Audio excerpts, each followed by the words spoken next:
Welcome, Phoebe. It's been a while since we've done a podcast, and we can go through the reasons that have led us there shortly. But for our listeners out there, welcome to the HR After Dark podcast. Normally we go through our favourite TV shows, but today we've decided to do a bit of a pivot, as we like to say in the business world, and just to give you a bit of an update on where we're at HR Dynamics. Also, the only shows I have been watching lately have been on Netflix, and they have been the world's worst series. So I'm not sure how we would relate them back to HR, because some of the things are just way out. They're like neighbours blowing houses up and people importing viruses. If you haven't watched them, highly recommend it, but they are full on. Anyway, with that It's such an interesting way to be able to relax, Bec. I just don't understand how you can find that type of show relaxing. Anyway, each to their own. So here we are today, and we want to talk about what our theme's been for the month, which is about goal setting. And always a good time at the beginning of July, start of a new financial year, a reset. If you've got goals for the whole year that go January to December, then you're halfway through. So it's good to do a bit of a check-in. And if you do a financial year, then obviously you're starting. So win-win to be able to look at where are we at? So where are we at? So because we have our marketing calendar, we had a look and it's goal setting, and we thought, where are we at with our goals? So I guess lots of you would have heard the analogies of a builder's house is never finished and a doctor's children are always sick. And HR people aren't great at contracts and performance reviews for our own team, great at it for others.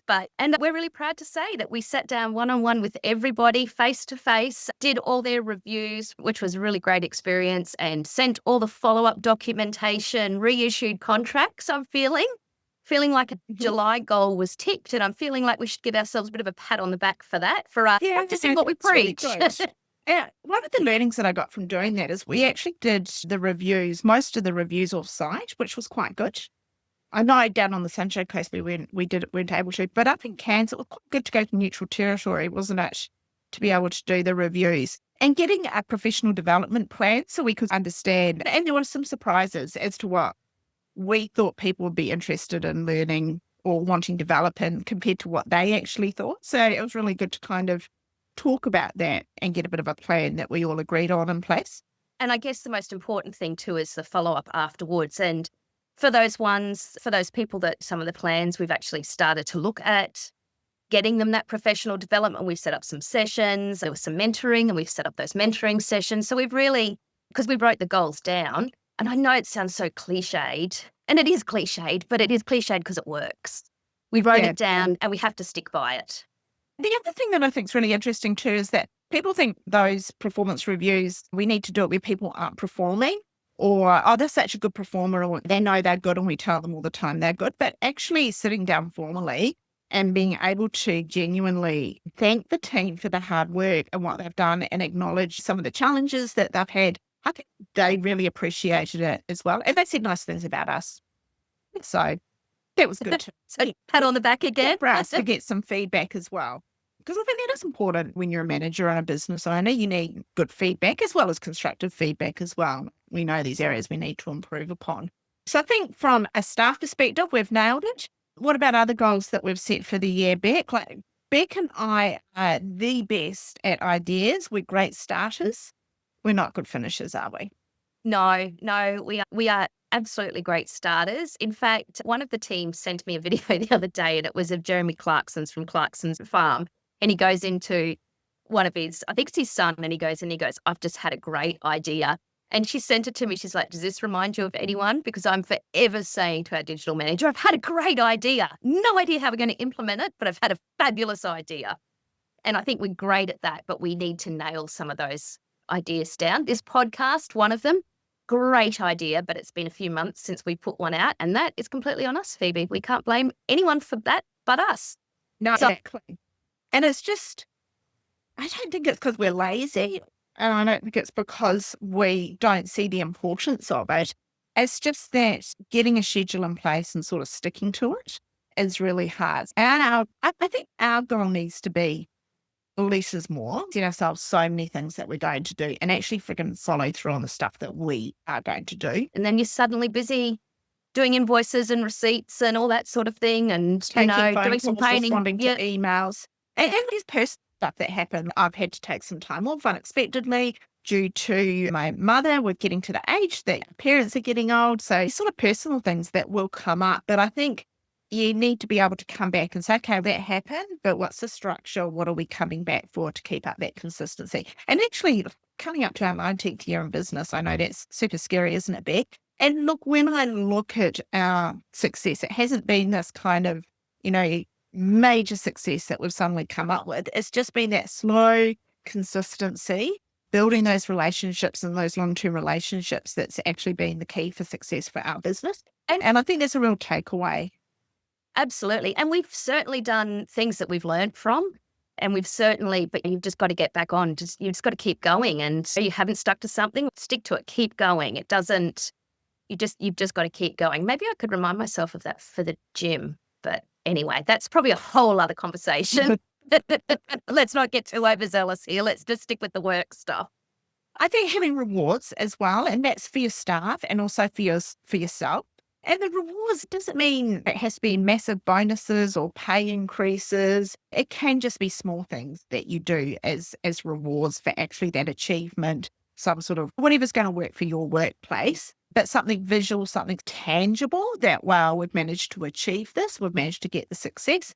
And when we did it, what are our learnings from this? How can we grow to, did we not have a good goal to start? Did we need to pivot? I'll tell you what, AI's changed things a lot as well. We've just seen such massive growth in that. So there's sort of some goals and things that we're putting in place that are quite different now. We've got AI on board, and even compared to at the start of the year, I'd have to say. And I think what AI has changed is our mix of work, definitely, because I think a lot of people say to me, oh, are you worried about AI taking over HR?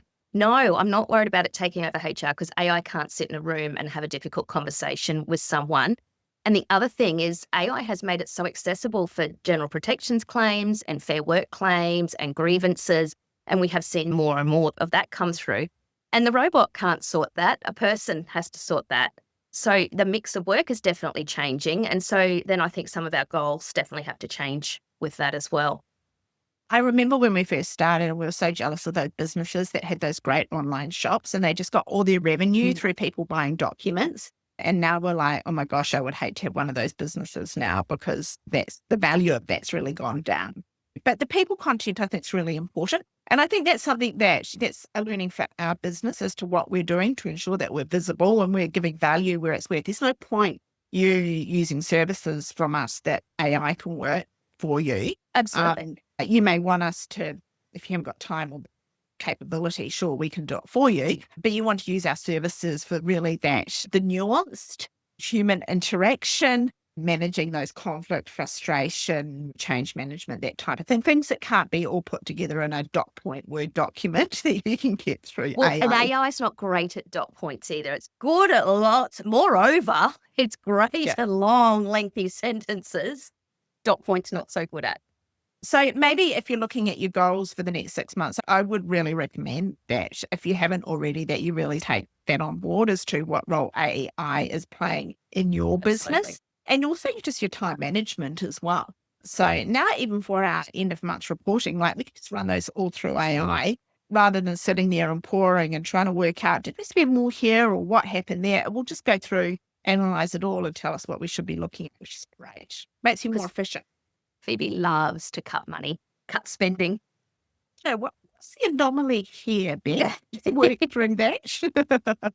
Phoebe, I'd love to know your favourite thing that's happened in the past. And I know you've had a really tough 6 months. This is probably a hard question. But what's been your one standout thing personally and business that's happened in the last 6 months? Oh, gosh. So from a business perspective, I think that we have got a really good team. And what we've done with our team is we've allocated all our clients to a senior consultant because Bec and I used to know all of you, all of our clients. We knew exactly who you were, what the conversations were, would always be in the background. But there's become so many, it's really hard to keep on top of all of that all the time and to the level of detail that we had before. Whereas now I think we've got some systems in place, some systems and processes in place where each consultant has got clients that they're responsible and looking after and need to follow up. So we just need to talk to each consultant and go through their list and are there any concerns. So I think that's been, from a professional point of view, I think that's been really good. And I'm really pleased that we've grown to the stage that we're able to implement that. And we can really focus on the customer service for those clients that we've got. And I love that. And I love that I'm not having to continually go out and find new clients because we've got so many good ones that we're working with all the time. So from a professional point of view, I think that has been a really positive thing. And I'm just 100% going to steal your thunder for this one, next one, Bec. But Bec has introduced me to our secondhand era. So she has just gone crazy in relation to buying secondhand clothes. And I have been a major benefit of this. And I have got a great new wardrobe that I'm not feeling guilty about because it's all secondhand. It hasn't cost that much. If I don't like it, I resell it, get money, get something else. And it has brought much joy into my life. That's something from the personal. I like that. You definitely did steal my thunder because I'm loving the secondhand. And like even just, you can wear fun things too. And it's certainly a good, I like to call it a cost neutral hobby. I don't think I'm going to be retiring on my reselling, but I get to buy nice dresses and all that tactile stuff that we don't always get in HR. So it's nice. It's been a nice little interest that we've shared. And I think work-wise, I have to say a team definitely. But even just, we're starting to grow on the Sunshine Coast, which is really exciting. We're starting to get more and more clients down here. It's taken a long time, 6 years. It's certainly taken a long time, but we're starting to get known and we're starting to get referrals. And that's really exciting. And we appreciate all of those referrals. It's still, I feel like our business is at a nice stage where we don't have to stalk people like we used to so much, but it's still really nice when you get those referrals. You still get that real joy and that real, we can help you. And that is something I thoroughly enjoy as well. Yeah. So I think they're my kind of ones. Also, and what's your personal one? My personal highlight was that we got to go to Queenstown together with all our families. That was fun. It's so nice, like your girls and my boys growing up and hanging. I love it when it's the four of them, the two girls and the two boys together, and they're such different ages and such different kids, but they've known each other for so long. There's something really nice. They're like cousins by associations, non-blood cousins. And I think when you have a business, it just consumes so much, and it consumes a lot of that family time and after hours and weekend, and missing different sporting events or different events for the kids because you've got to do things at work. And so it's really nice when you can take them on a trip and do some fun stuff with them as well. And just, see them outside of their normal. And the ice bar was super fun. If we're going to have a business idea at Ice Bar in Port Douglas, not sure about the electricity, but it was thoroughly enjoyable, the Ice Bar. I still think that we'll be really good funeral directors, Bec. I feel that would be our calling.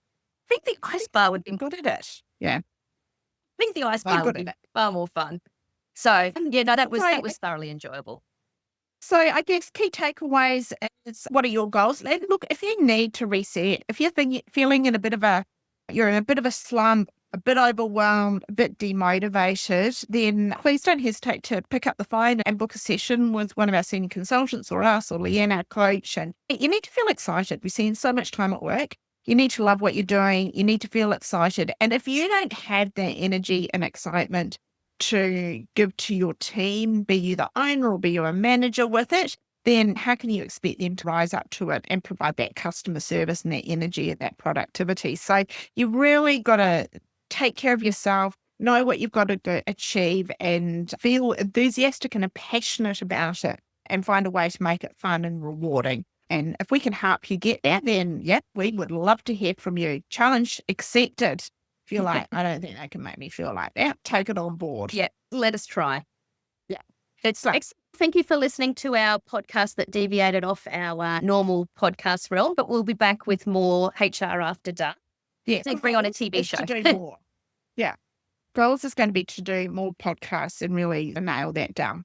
The first goal needs to be to agree on a TV show. Then we can do another one. Yeah. We are shame. Do we know some good conflict management people that can assist us? On that note, goodbye. Thanks. Bye.